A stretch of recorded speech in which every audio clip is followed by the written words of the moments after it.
Hey, how you doing? I tell you what, we've had a busy year and we had some great speeches and people that made it into the finals. Do you want to see some of them? Well, I tell you what, I've prepared it for you. Let's hit the remote.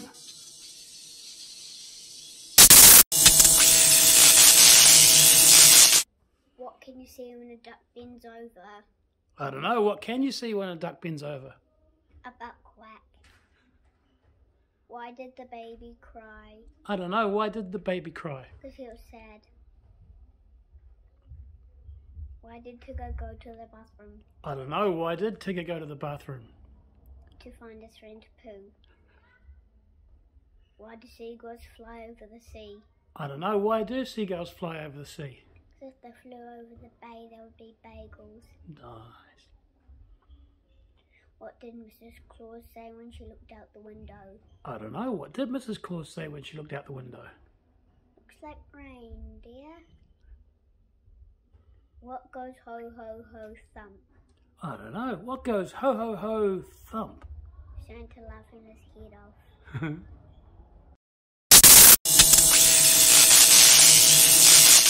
Pros and cons about lockdown. In my opinion, there are pros and cons about lockdown. Today I'll convince you why. My first reason is biking. I feel biking is fun and it can help you get fit. Also, if you have a huge property, you can bike a lot and you can do tricks. Another pro is Lego. I think Lego is amazing because it is fun and you use your imagination.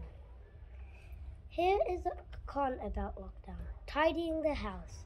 I hate tidying the house because my mum tells us to tidy the house and do jobs. Another con is washing the car. In lockdown, my family once a week had to wash the car. I hope I have convinced you that biking and Lego are pros and that tidying the house and washing the car are cons.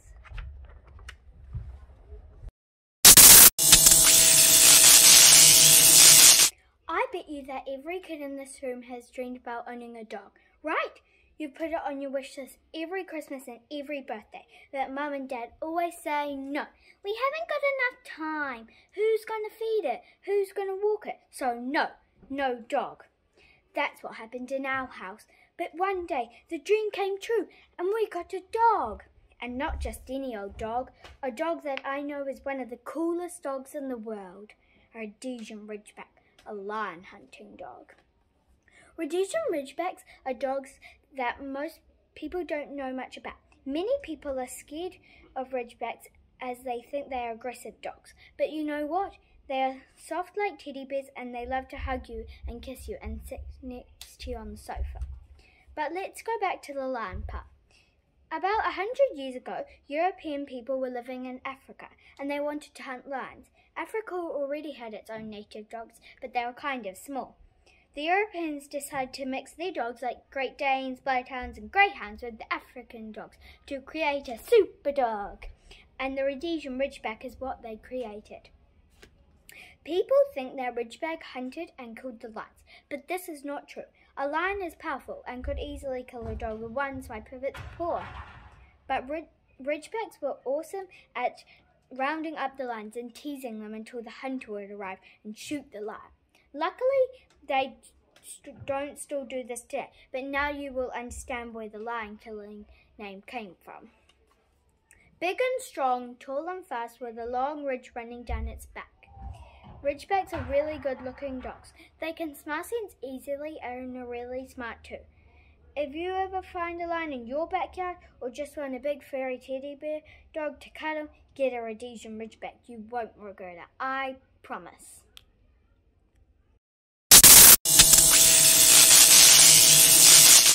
Sleeping bags, air beds, head torches, fold-out chairs, long drops, tents.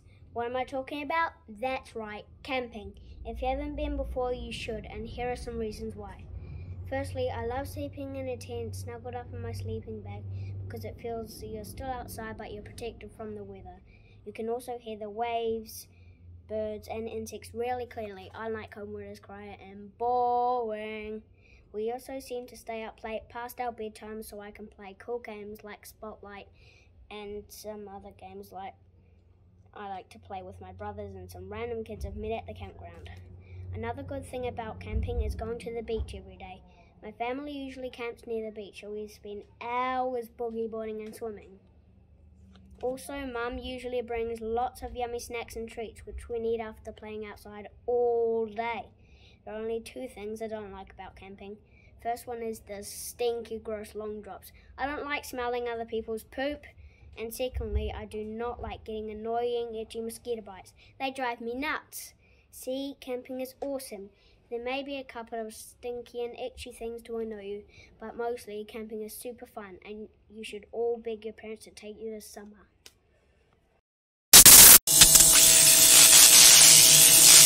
Cruising into 2020, feeling pretty cool. I'm a senior now. Things were going pretty well, although I was hearing some strange things on the news. Made it through term 1 to what I thought was the start of a 2-week holiday. Little did I know, life as I knew it was about to change. COVID-19, coronavirus, a world pandemic, for many a dark time. The pandemic has changed how we work, learn, and interact, and of course had some terribly sad effects. But for every negative comes a positive. Or, as my Nana says, every cloud has a silver lining. Today I'm here to talk about some of the positives that have come since COVID. Let's talk about face masks and hygiene. It is definitely great to see all the precautions being taken when it comes to hygiene. All the sanitizing stations before entering stores.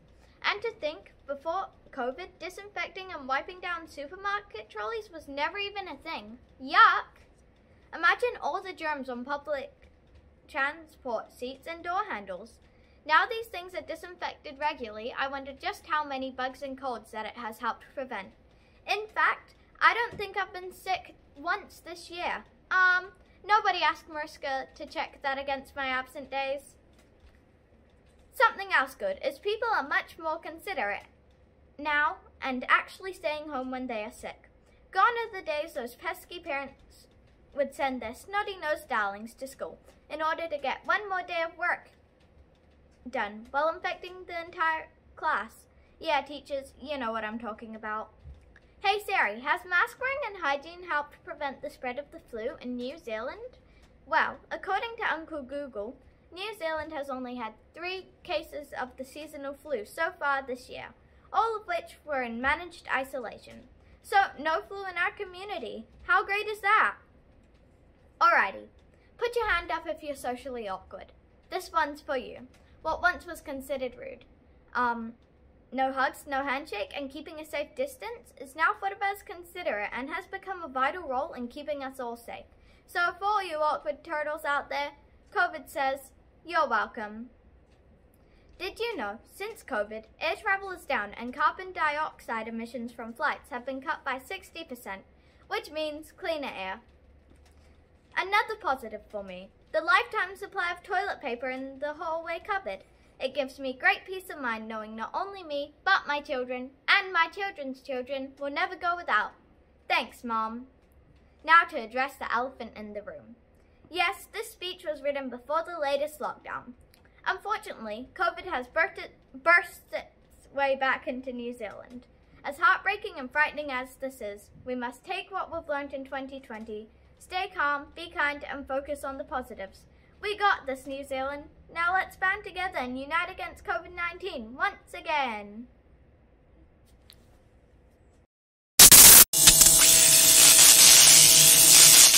Buzz. Have you ever seen or heard a fly whizzing around the room?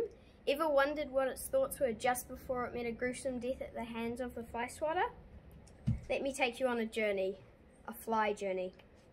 Bzzz. It's a warm summer's day and I wake up feeling hopeful. Today is going to be a great day. As I fly towards the human's house, I wonder what food will be on offer this morning. Will there be some old ham sandwiches or bruised apples? Suddenly, a putrid smell reaches my nose.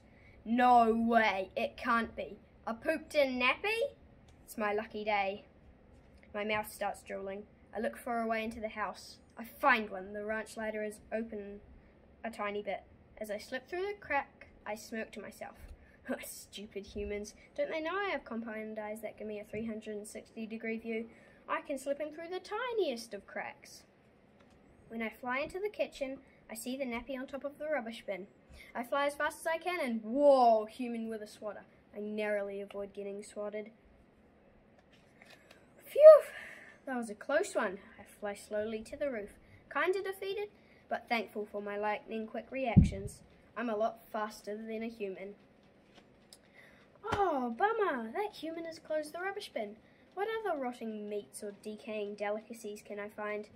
I need to get something to eat quickly and find a mate who can lay about 100 eggs on decaying matter so our maggots can hatch, because I'm only alive for about 30 days, so I've got a lot of work to do. What a busy day. I landed on that human about 50 times in a row because she tasted so good. The taste buds on my feet had to get more and made her really angry.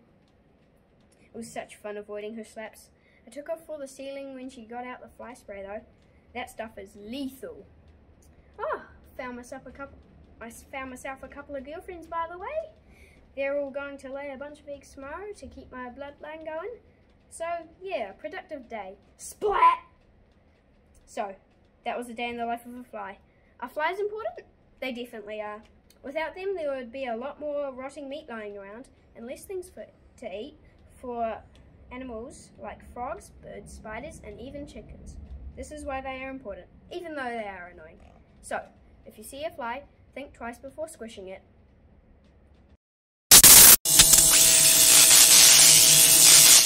Not many people realise that New Zealand Sign Language, NZSL for short, is an official language of New Zealand. For this reason, I think NZSL should be taught in New Zealand schools.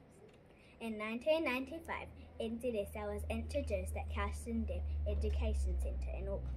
It became an official language in 2006. If you want to learn NZSL, then I think you should start by learning the alphabet in NZSL. A, B, C, D, E, F, G, H, I, J, K, L, M, N, O, P, Q, R, S, T, U, V, W, X, Y, and Z. Then after you are good at the alphabet, you can start to learn sentences. For example, hello, my name is. Hello, my name is. So why should NZSL be taught in schools? As well as being an official language of New Zealand, a spoken language is a hard thing to learn. Learning sign is much easier for children as they develop the movement in their hands much sooner. Research suggests that children who know multiple languages have a better ability to concentrate, better working memory, and be better at planning and decision making. Whilst this is all very important, I believe one of the greatest benefits for children is to understand and learn about the differences in people that make up our community, and to understand that we all deserve to be treated in the same way. In conclusion, I think that NZSL should be taught in all New Zealand schools, including MBS. Firstly, it's an official language in New Zealand, and secondly, it's easier to learn than a spoken language. Imagine if you were deaf. Wouldn't you want other children your age to at least know the basics of how to communicate with you? So, do you think that NZSL should be taught in New Zealand schools?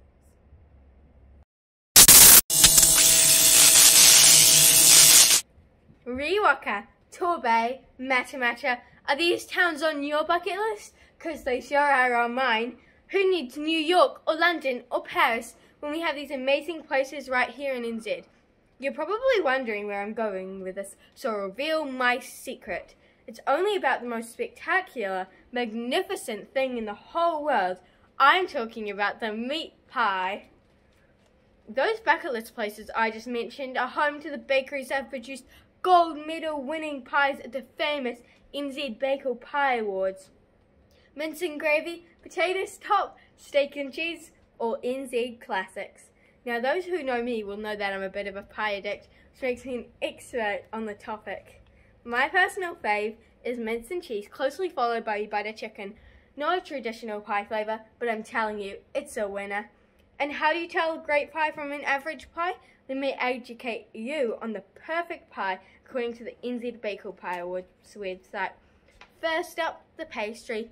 The pie has to be a nice golden colour, baked to perfection, with a good shine to it, and the pastry thickness has to be just right. Next, the filling.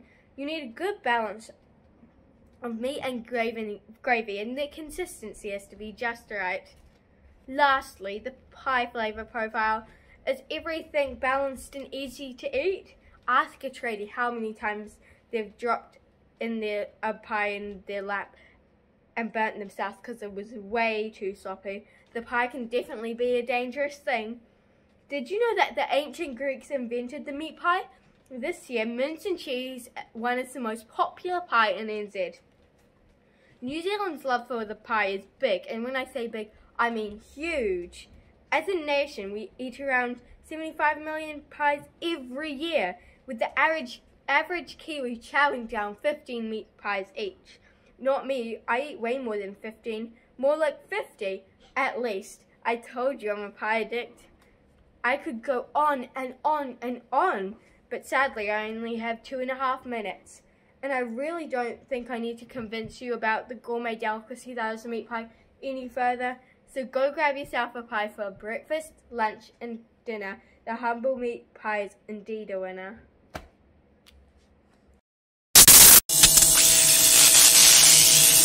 Amazing. Wow. Great work. Idiot, loser, egghead. How do these words make you feel? Did you know each person knows approximately 20 to 30,000 words?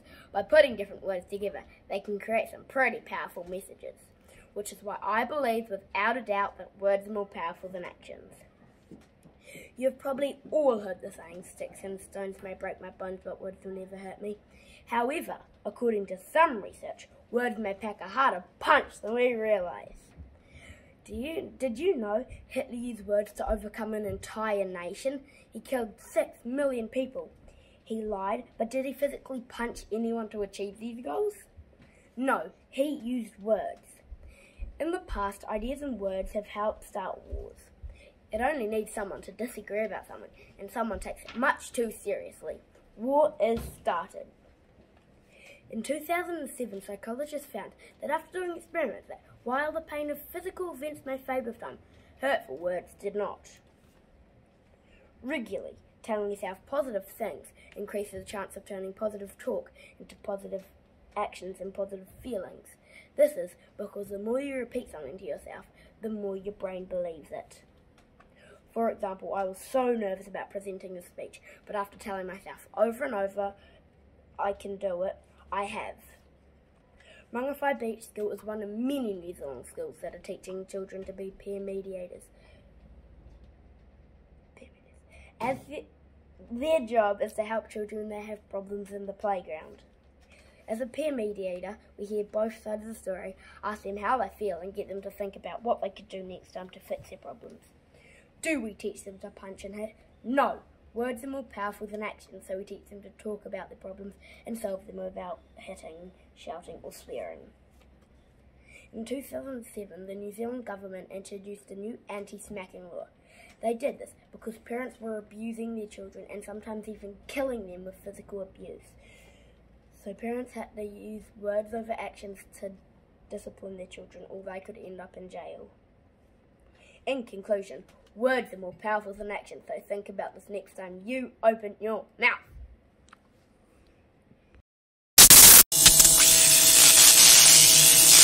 Listen up, kids. We're a school of over 600. With that sort of population, we can build an army, a revolutionary group of activists. Together, we can save the earth. But we must act now. Act? Why? When? And how? Now, you know what? Climate change. Careless humans burning fossil fuels, escalating carbon emissions and greenhouse gases, intensive farming and agriculture, destroying our forests and oceans. It's only the biggest threat to human existence ever. There is no planet B. Humans have been aware of climate change for a long time now, but we've wasted precious time that could have been used to save our world, and yet it's only been made worse.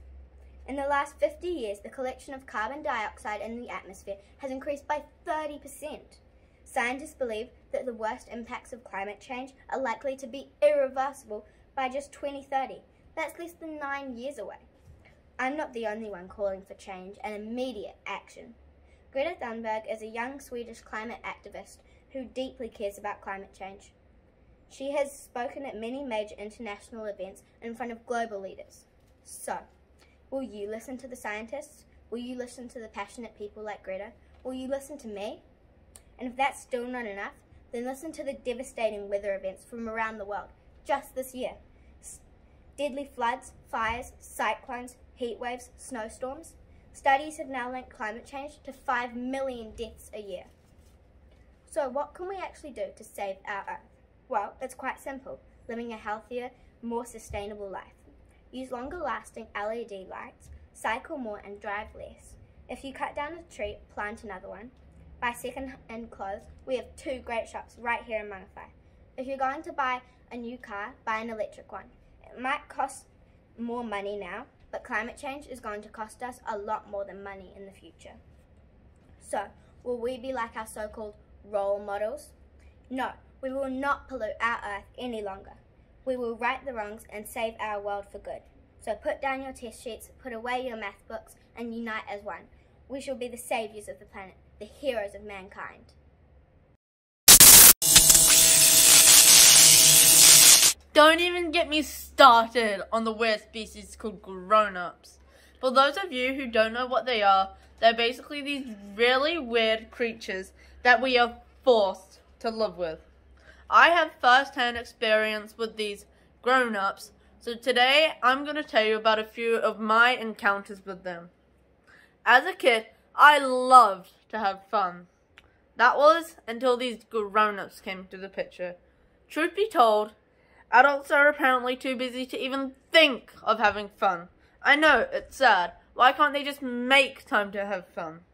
Name one normal human being that doesn't want to have a water fight on a hot summer day. I'm sure I speak for all the kids here when I say I love to have water fights in the summer. But whenever I ask my mum to come have a water fight with me, she always makes up some kind of excuse. This excuse is usually, I'm too busy. So then I ask, busy doing what? Did you know some of them actually like doing chores? I know, it's crazy, right? What sort of person likes to do chores? I literally have to be forced to do them, and even then I still make up excuses to get out of them. Whereas my mum loves to do chores. Even right now, she's probably out in the garden cleaning it up. If some of them really must like to do chores, they must not be from our planet. Now, I don't know about you guys, but I hate it when my parents start singing at the top of their lungs and dancing with moves completely off beat. And the worst time for them to do this is in front of my friends, who in their right minds thinks that singing and dancing completely offbeat to Mamma Mia would even remotely be a good idea.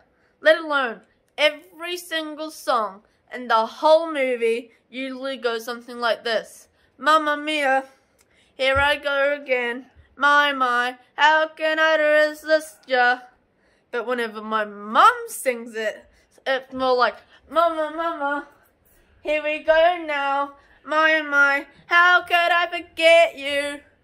She just says it's her own twist on things, but I think it's just her alien brain not being able to remember the actual lyrics. In conclusion, I think that this is living proof that adults are weird alien creatures. And if you don't agree with me, then you might be one of these aliens too.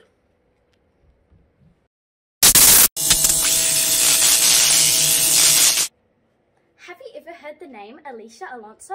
Probably not, and that's why I'm here today. Today I'm here to talk about one of my strongest passions, dance.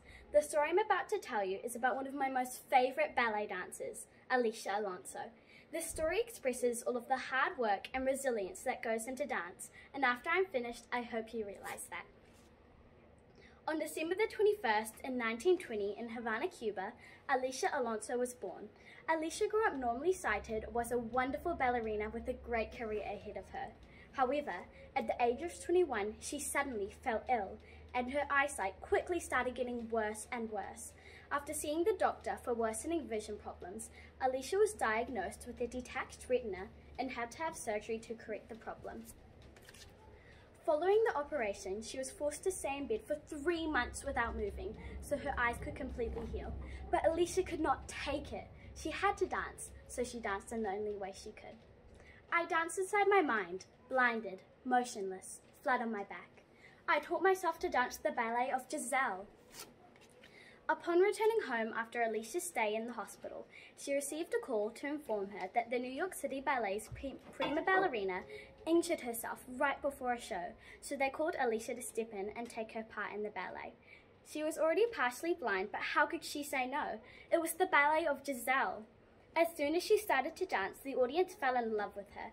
Alicia danced with such grace and confidence, even though she could barely see.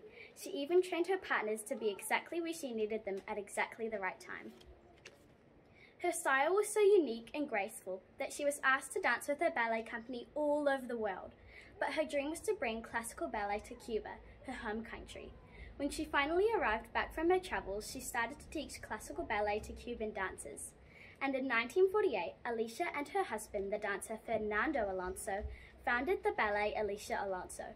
The dancer and choreographer Alberto Alonso, Fernando's brother, joined them shortly thereafter.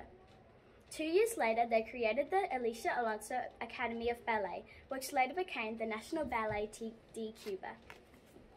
Alicia lived such an incredible and inspirational life. We could all learn so much from her. She showed us that you should never let a person, disability, or a setback get in the way of your dreams.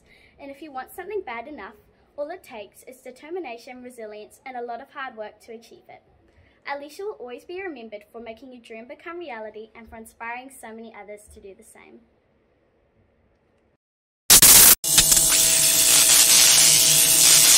That guy's a Maori. It's best to stay away from him because he's obviously affiliated with gang stuff, right? And that other Maori kid at the dairy, I bet he didn't have a dad, let alone money. He could barely afford proper shoes. Everything I just stated were all stereotypes I've heard in Aotearoa about a Maori person. The definition of the word stereotype is when we infer that a person has a whole range of characteristics and abilities that we assume all members of that group have. Stereotyping is one way you could have discriminated against someone. How? Because how would you like it if someone had told you that if you say Maori, you had no money, you would be stereotyped as poor, all because of your ethnicity? It was my first day at primary school. I had no friends, which meant no one to play with.